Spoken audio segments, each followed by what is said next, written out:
Morning friends, সুপ্রভাত। আবার একটি নতুন দিনে নতুন সকালের শুভেচ্ছা জানাচ্ছি। আপনারা সবাই কেমন আছেন? নিশ্চয়ই খুব ভালো আছেন আর সুস্থ আছেন। আমিও ঠিক আছি। আজকে বৃহস্পতিবার, লক্ষ্মী পুজোর দিন। সবাই গৃহস্থ বধূরা আমাদের মতো নিশ্চয়ই খুব একটা কাজের ওপরে রয়েছেন। হ্যাঁ, চলুন সবাই মিলে আমরা সব আগে পুজো পাঠ সারি, সেরে তারপর আবার আসব। এক এক করে কর্মকাণ্ড নিয়ে শুরু করব সব। নিশ্চয়ই দিনটা ঠাকুর ঠিকভাবে পার করে দেবেন। তবে কিন্তু খুব রোদ্দুর, সকালবেলায় রোদ্দুর উঠেছে। হ্যাঁ, এখন প্রায় 8টা বাজে। এক প্রস্ত কাজ করে স্নান টান সব সারলাম, এবার পুজোয় যাব। তা খুব রোদ উঠেছে। কালকেও গরম ছিল, ভীষণ গরম ছিল। আজকেও কিন্তু খুব গরম হবে। ঠিক আছে, এইভাবেই আমাদের চলতে হবে, এভাবেই আমরা চলবো, তাই না? আসছি আবার। আজ বৃহস্পতিবারের পুজো সমাপ্ত হলো। হ্যাঁ, ঠাকুরই আমাদের সব। বৃহস্পতিবারের পুজোটি কমপ্লিট হওয়ার পর আমি যেন খুব স্বস্তি পাই, মনে প্রাণে ভীষণ স্বস্তি হয় আমার, আশ্বস্ত হই। পুজোটি কমপ্লিট হলো।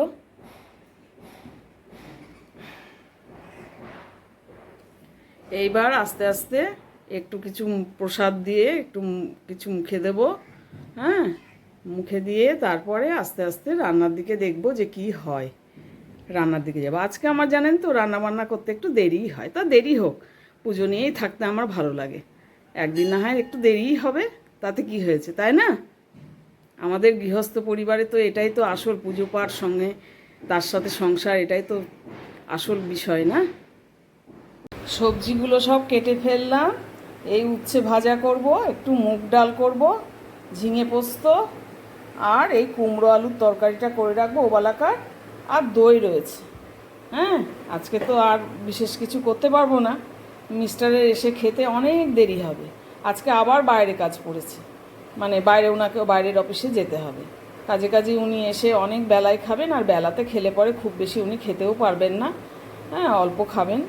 আর বলেছে যে ব্রেকফাস্ট করে চলে গেছে, বলেছে যে এসে আমি একটু ফল খেয়ে রওনা হবো, ওই জন্য ফলটা বার করে রাখলাম। এলে পরে আমি কেটে দেবো ফলটা। হ্যাঁ, ফলটা আমি ওনার বার করে রাখলাম। বলছে আমি একটু ফল খেয়ে ওখানে বাইরের কাজে, বাইরের অফিসে যাব, কাজেই ফলটা রওনা। এবার আস্তে আস্তে যাই, রান্নাঘরে ঢুকি। সবজি কাটা ধোয়া সব হলো। আপনারাও একে একে সব চলতে থাকুন। রান্না কাজের পর্বে সবাই ব্যস্ত। এই দেখো বন্ধুরা, এই যে ব্লগ আমরা দেখি না, বা আমরা ব্লগ করছি, তাতে যে একেবারে বিফলে যায় তা কিন্তু না, অনেক উপকারেও আসে। আমি এটা ব্লগ দেখেই শিখেছি। পোস্তটা না শুকনোই একবার ঘুরিয়ে নিলাম। হ্যাঁ, ঘুরিয়ে নেওয়ার পর দেখো শুকনো একবার ঘুরিয়ে নিয়েছি। ঘুরিয়ে নেওয়ার পর এবার একটু জল দিয়ে আর একবার কি খুব জোর দুবার, কেননা আমরা একটু মোলায়েম পেস্ট খাই। আমরা কেউ কেউ দানা দানা খাও, আমরা একটু মোলায়েম পেস্ট খাই। তার জন্য আমাকে হয়তো দুবার আর একবার ঘুরিয়ে নিলেই কিন্তু সুন্দর পেস্ট হয়ে যাবে। এই দেখো, আর ঠিক দুবার কিন্তু আমি ঘুরিয়েছি মিক্সিতে, তাতেই কিন্তু বেশ মোলায়েম পেস্ট হয়ে গেছে। দেখেছো? বেশি পোস্ত ভিজিয়ে রাখা কি কিছু ওইসব কিচ্ছু দরকার নাই। আর দুবার শুকনো অবস্থায় একবার ঘুরিয়ে নিলে পরে আর ঠিক দুবার ঘোরালেই মোলায়েম পেস্ট হয়ে যায়। আজকে কি সাংঘাতিক রোদ্দুর উঠেছে, আর তেমনি তোমার গরম। এখন দুপুর 1:15 বাজে। দুর্ধর্ষ সাংঘাতিক। সে আমার মা বলতো বাঘের মতো রোদ, তো সে ঠিক তাই। আজকে একদম বাঘের মতন রোদ্দুর উঠেছে, আর সেই রকম সাংঘাতিক হিট বাইরে। আজকে রান্না বান্না আমার রেডি হয়ে গেল, আমি টেবিলে সাজিয়ে রাখলাম, কিন্তু কখন যে মিস্টার আসবে, কখন খাবে তা তো আমি জানি না। অনেক দেরি হবে খেতে। আমি অবশ্য বোধহয় সম্ভবত খেয়ে নেব, ওর আগেই খেয়ে নেব। যে ভাত, মুগের ডাল, দই, এই মিষ্টি কুমড়ো আলু দিয়ে তরকারিটা করে রাখলাম। এটা কিন্তু ওবেলাকার, আর রুটি বা পরোটা কিছু হলে খাবো। আর এই যে ঝিঙে পোস্ত আর উচ্ছে ভাজা। আর এখানে আছে আমার বৃহস্পতিবারের প্রসাদ, আমি খেয়ে নিয়েছি, বাকিটা রয়েছে। বাকিটা মিস্টার খাবে, তারপর থাকলে আমি আবার একটু খেয়ে নেব। এই হলো আজকে আমাদের দুপুরবেলাকার সিম্পল, ভেরি সিম্পল বৃহস্পতিবারের নিরামিষ রান্নাবান্না। এটা কি বলো তো বন্ধুরা? এটা কি পাঁপড়? এটা হচ্ছে আম পাঁপড়। আমি একলা একলা থাকি আর ফ্রিজ থেকে বার করি, আর মাঝে মাঝে যখন আমার একা একা লাগে খুব মনে হয় কি করি তখন একটু একটু ভেঙে ভেঙে খাই। অনেক কিছু জিনিসই খাই, তার মধ্যে এটা একটা আম পাঁপড়, খুব সুন্দর খেতে। তোমরা একটু যারা যারা খাওনি খেয়ে দেখো, আম পাঁপড় দারুণ লাগবে। খাই আর মোটা হই, ওয়েট গেইন করি। আম পাঁপড়।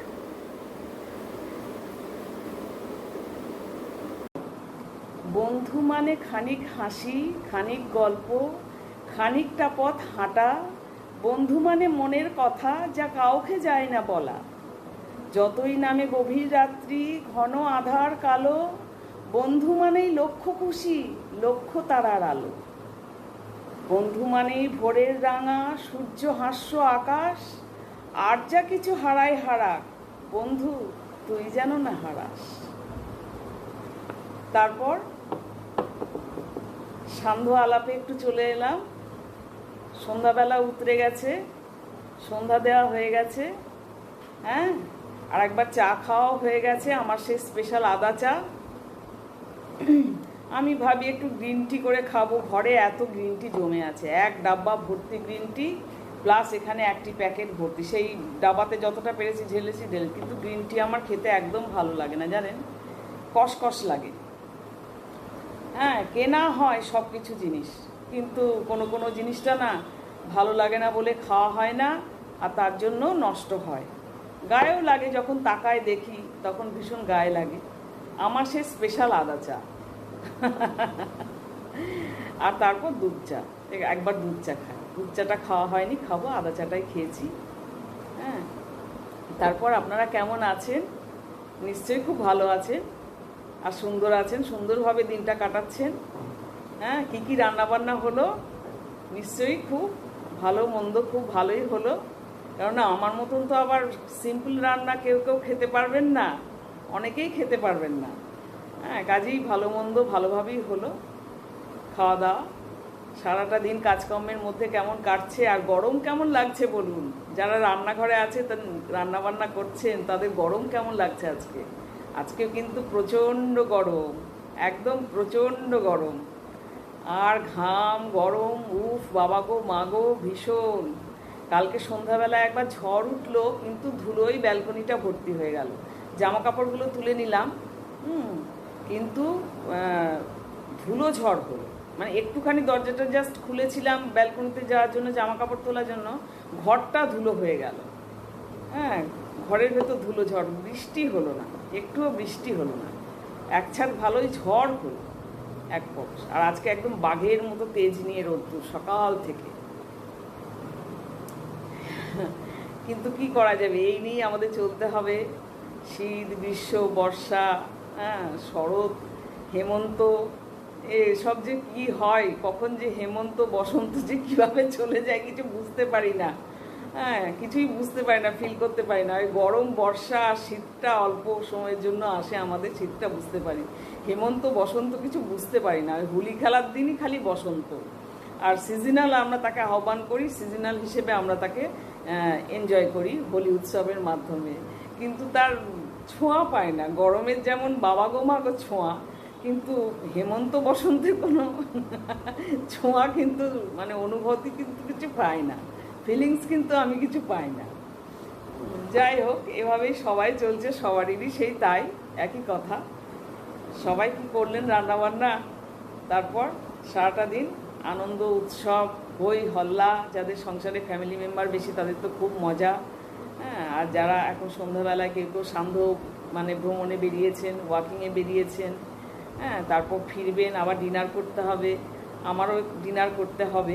আমার তরকারিটা এগোনো আছে, লুচি পরোটা, লুচি করবো না এত গরমে, পরোটা বা রুটি কিছু একটা করব। পরোটাই ম্যাক্সিমাম, বৃহস্পতিবার পরোটাই করি, যেহেতু নিরামিষ থাকে সেহেতু একটু পরোটাই করি। করবো, আবার ঢুকতে হবে রান্নাঘরে, আবার মুশকিল ব্যাপার। তবে অল্প মানুষ তো, অল্প একটুখানি হা হুর মধ্যেই যাই হোক হয়ে যাবে। আর একটু দেখছেন তো আমার ব্লগগুলো, একটু দেখুন, কাইন্ডলি আমাকে একটু বন্ধু করুন, আর সাবস্ক্রাইবটা বাড়ান। আমার সাবস্ক্রাইব বাড়ছে না কিন্তু একদম। আবার দেখছি একটা দুটো করে বাড়ছে আবার কমে যাচ্ছে, বাড়ছে আবার কমে, কেন এরকম হচ্ছে ঠিক বুঝতে পারছি না। তারা করেন কেন সাবস্ক্রাইব? যারা রাখবেন না মনে করেন, যে ফিকল মাইন্ডের, তারা কেন সাবস্ক্রাইব করেন আমি বুঝতে পারি না। করছে আবার দেখছি কেটে যাচ্ছে, করছে আবার কেটে যাচ্ছে, প্লাস মাইনাস চলতেই থাকছে সাবস্ক্রাইবে, ঠিক বুঝে উঠতে পারছি না কেন এরকম হচ্ছে। আপনাদেরও কি এরকম হয়েছে? কি এরকম কি হয় কি জানি। আমি নতুন খুলেছি, আমি দেখছি খুব প্লাস মাইনাস চলছে, 2-3 খুব প্লাস মাইনাস চলছে সাবস্ক্রাইবে। যাই হোক, আপনারা যারা মানে বন্ধু হয়ে থাকবেন, যাই হোক আপনারা যারা মানে বন্ধু হয়ে থাকবেন তারা থাকুন, যারা করছে তারা, যাদের কাজ যারা যেটা পছন্দ করে করছে করুক। হ্যাঁ, আর আপনারা কিন্তু আমার সঙ্গে থাকুন, লাইক কমেন্ট শেয়ার করুন। কমেন্টস করলে আমি খুব আনন্দ পাই, খুব মজা পাই। আমি যেটুকুনি যা পারি সারাদিনে সেটুকুনি দেখাই। হ্যাঁ, আমাকে এগিয়ে যেতে, চ্যানেলটা নিয়ে গ্রোথ করতে একটু সাহায্য করুন, একটু পাশে থাকুন। ঠিক আছে, সবাই ভালো থাকুন, এই গরমে সবাই সুস্থ থাকুন, এটাই ঈশ্বরের কাছে প্রার্থনা করি। হ্যাঁ, টাটা আজকে।